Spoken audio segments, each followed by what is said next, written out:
بسم اللہ الرحمن الرحیم۔ السلام علیکم، کیا حال ہے میری یوٹیوب فیملی؟ امید کرتی ہوں ہم لوگ بالکل خیریت سے ہوں گے۔ میں بھی بالکل ٹھیک ہوں۔ آئی ہوپ آج کی ویڈیو آپ کو پسند آئے، اور اگر پسند آئے پلیز اسے لائک شیئر ضرور کر دیں۔ اسی کے ساتھ میرے چینل مسٹری ود اسٹوری کو سبسکرائب کرتے ہیں تاکہ میرے ہر آنے والی نئی ویڈیو کا نوٹیفیکیشن آپ کو مل جائے۔ چلتے ہیں اپنی آج کی اسٹوری کی طرف، اور آج کی اسٹوری کا نام ہے حواس پرست۔ سلمیٰ ایک انتہائی محنتی اور فرض شناسہ لڑکی تھی۔ اس نے ایک نہایت ہی غریب خاندان میں آنکھ کھولی تھی، مگر والدین کے رزق حلال اور ان کی اچھی تربیت کا نتیجہ یہ تھا کہ اس نے شروع سے ہی پاکیزی سوچ کو پروان چڑھایا اور محنت و جد و مسلسل پر یقین رکھا۔ سلمیٰ کے والد ایک مقامی فرم میں معمولی ملازم تھے، اور والدہ مکمل طور پر ایک گھریلو خاتون، جن کی سوچ نے اپنے گھر سے شروع ہوتی اور وہیں پر ختم ہو جاتی۔ باہر کی دنیا کے بارے میں وہ مکمل طور پر ناشنا تھیں۔ مسز جبار ایک سیدھی سادی خاتون تھی، جنہوں نے اپنے 3 بچوں کو تعلیم دلوانے کا شوق جنون کی حد تک تھا۔ یہ وہی وجہ تھی کہ نامناسب حالات میں بھی مسز جبار نے اپنے تینوں بچوں کو حسب توفیق اسکول اور کالجز میں پڑھایا۔ سلمیٰ ان کی سب سے بڑی بیٹی تھی۔ اس کے بعد عامر اور شاہد، تینوں بہن بھائیوں میں 2 سال کا فرق تھا۔ سلمیٰ نے میٹرک کے بعد FA اور BA بھی امتیازی نمبروں سے پاس کیا۔ آگے وہ MA ایجوکیشن کی تیاری کر رہی تھی کہ شاہد سے اس کی شادی ہو گئی۔ شاہد بنیادی طور پر ایک شریف اور نہایت ہی مذہبی انسان تھا۔ اس نے سلمیٰ کے ساتھ بہت ہی اچھا سلوک کیا، اور وقتی طور پر اسے یہ بھی محسوس ہوا کہ اس کی تکلیفوں کے دن کٹ گئے، مگر جلدی ہی اپنی خوش فہمی کا احساس بھی ہو گیا جب اسے کہ سسرال والوں نے اپنے رنگ ڈھنگ دکھانا شروع کر دیے۔ اس کی ساس اور ایک ننسئی معائنوں میں اس کا ناطقہ بند کر دیا۔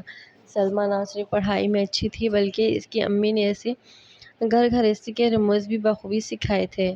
خانہ داری، سلائی کڑھائی، سلیقہ غرض، ہر شعبے میں وہ طاق تھی، مگر یہ اسلوبی ساس اور نند اور حتیٰ کہ دیوروں کو بھی قطعاً نظر نہ آتی، بلکہ وہ وقتاً فوقتاً اسے بد سلیقہ، جاہل، گنوار اور غریب جیسے القاب سے نوازا جاتا تھا۔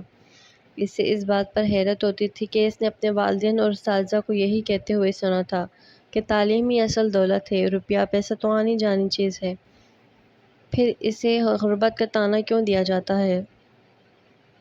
آہستہ آہستہ اسے اس بات کا احساس ہونا شروع ہوا کہ اس معاشرے میں زندہ رہنے کے لیے دولت کی بھی اہمیت اپنی جگہ مسلم ہے، لیکن یہ کہ اس کے والدین کی پاکیزہ تربیت اور رزق حلال کا نتیجہ یہ تھا کہ دولت کے حصول کے لیے اس نے کبھی کسی بھی غلط راستے کے بارے میں نہیں سوچا تھا۔ قدرت نے بھی اسے اپنی حالات کو بہتر بنانے میں مدد دی۔ سچ کہتے ہیں کہ نیت نیک ہو اور انسان کا عزم سچا ہو تو اللہ تعالیٰ غیب سے ایسی ہی امداد مہیا کرتا ہے جہاں سے اسے گمان بھی نہیں ہوتا۔ ایک دن سلمیٰ کی ایک پرانی سہیلی اسے ملنے آئی۔ اس کے حالات دیکھ کر اور خاص طور پر اس کے سسرال والوں کا رویہ دیکھ کر اسے بہت افسوس ہوا۔ سلمیٰ بھی اسے سچ کو چھپا نہ پائی، اور اس نے روتے ہوئے اپنی تمام داستان غم سنا ڈالی۔ رضیہ اس کی ہمدرد سہیلی تھی۔ اس نے مشورہ دیا کہ وہ علامہ اقبال اوپن یونیورسٹی کی فلسفی تعلیم کی سہولت سے فائدہ اٹھائے اور اپنے MA مکمل کرے۔ اس طرح وہ گھریلو کام بھی کر سکے گی اور اپنی تعلیم بھی بڑھا لے گی۔ چنانچہ اس نے کچھ بچت کر کے اور اپنے شوہر کی رضامندی سے وہاں اپلائی کر دیا۔ ساس کو پتہ چلا تو اس نے آسمان پر سر پر اٹھا لیا کہ اب گھر کے کام کون کرے گا، گھر کی ذمہ داریاں کون اٹھائے گا؟ تو شاہد نے انہیں سمجھایا کہ اس نظام میں سلمیٰ کو یونیورسٹی جانا ضروری نہیں، اس لیے وہ گھر کے کاموں کو بھی سر انجام دیتی رہے گی۔ سلمیٰ کی سلائی کڑھائی میں تو ماہر تھی ہی، اللہ نے اسے ایک طرح اور بھی طریقے سے بھی مدد فراہم کی، اور کچھ اس طرح کہ اس کے گھر کے قریب ایک بوتیک شروع ہوا، اور اس کی مالکن کو کپڑے کی سلائی کرنے والی کچھ ماہر خواتین کی ضرورت تھی۔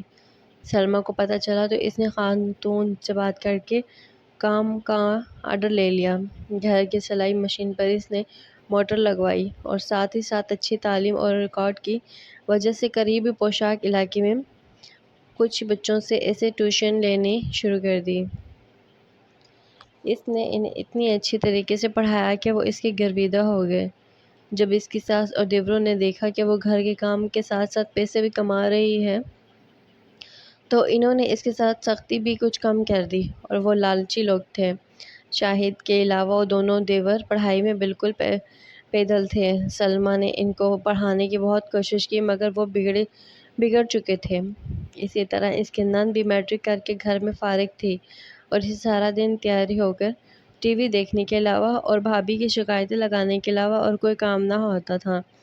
سلمیٰ کی ماں جب یہ ساری صورتحال دیکھتی تو اسے بہت رنج ہوتا، مگر پھر شاہد کی شرافت اور اس کے حسن سلوک کو دیکھتے ہوئے اسے کسی حد تک صبر آ ہی جاتا اور وہ اپنی بیٹی کے اچھے نصیبوں کی دعائیں کرتی ہوتی چلی جاتی۔ شادی کو 2 سال گزر چکے تھے۔ سلمیٰ کی گود ابھی تک خالی تھی اور اس کی ساس کے چلے ہوئے نشستوں میں اس کے بانجھ پن ہونے کا تانے کا اضافہ بھی ہو چکا تھا۔ اسی دوران اس نے ایم اے بہت اچھے نمبروں سے پاس ہو گیا تھا اور اس نے سپیشلائزیشن کے لیے آگے اپلائی کر دیا تھا۔ شاہد کی پروموشن ہو گئی، سلائی اور ٹیوشن کا کام بھی بہت اچھی طرح سے بڑھ گیا تھا، مگر سلمیٰ کو جیسے اللہ تعالیٰ نے آہنی سے حوصلہ دیا تھا، وہ چپ چاپ اپنے سسرال والوں کے مظالم برداشت کرتی اور اپنی ساری کمائی ان کے حوالے کر دیتی۔ شاہد یہ سب کچھ دیکھ کر کچھ نہ کہتا، مگر ماں اور بہن کے آگے بولنے کی ہمت بھی نہ رکھتا۔ گھر کا بوجھ کم کرنے کے لیے اس نے بھی شام کو ایک فیکٹری میں جانا شروع کر دیا تھا۔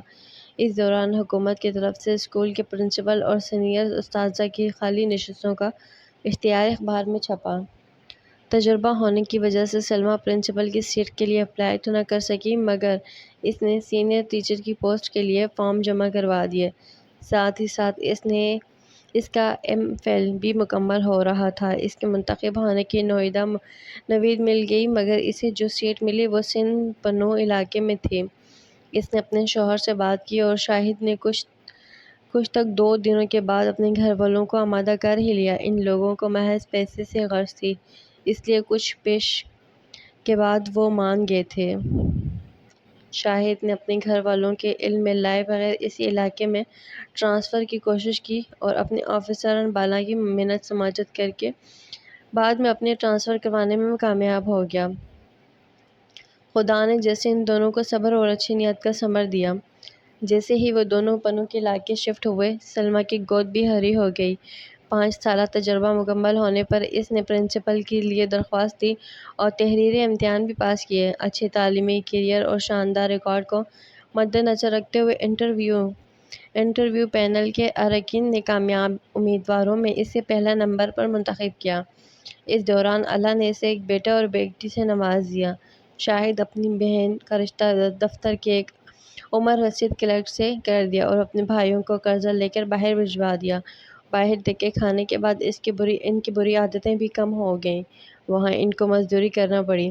اپنے ماں اور باپ کو شاہد نے ساتھ رکھ لیا۔ بیٹی کی شادی اور ان کے 2 نکمّے بیٹوں کو باہر بھجوانے کی وجہ سے اب وہ اس کے طرز عمل سے بھی تبدیلی آ چکی تھی۔ سلمیٰ اور شاہد نے نیک نیتی سے اپنے فرض نبھائے، اپنی بہن اور بھائیوں کی مدد کی اور جدوجہد مسلسل اپنے حالات کو سنوارنے کی، ساتھ ساتھ جس کا نتیجہ انہیں معاشرے میں اپنی ایک باعزت مقام کی شکل میں حاصل ہوا۔ ہمیں بھی چاہیے کہ اگر زندگی میں کوئی راستہ دشوار گزرے تو مایوسی کے اندھیروں میں بھی بھٹکنے کے بجائے اپنے رب سے لو لگا لیں اور مستقل مزاج سے محنت کریں۔ اللہ تعالیٰ محنت اور اچھی نیت اور خلوص کا حوصلہ کبھی بھی رائیگاں نہیں جانے دیتا۔ امید کرتی ہوں میری آج کی یہ ویڈیو آپ کو پسند آئے۔ اگر پسند آئے تو پلیز اسے لائک سے ضرور کر دیں اور اپنی رائے کا کامنٹ سیکشن میں ضرور اظہار کیجیے گا کہ میری آج کی ویڈیو آپ کو کیسے لگی۔ اسی کے ساتھ مجھے دیں اجازت۔ اللہ حافظ، جزاک اللہ، اور اپنی بہت ساری دعاؤں میں مجھے بھی یاد رکھیے گا۔ اللہ نگہبان۔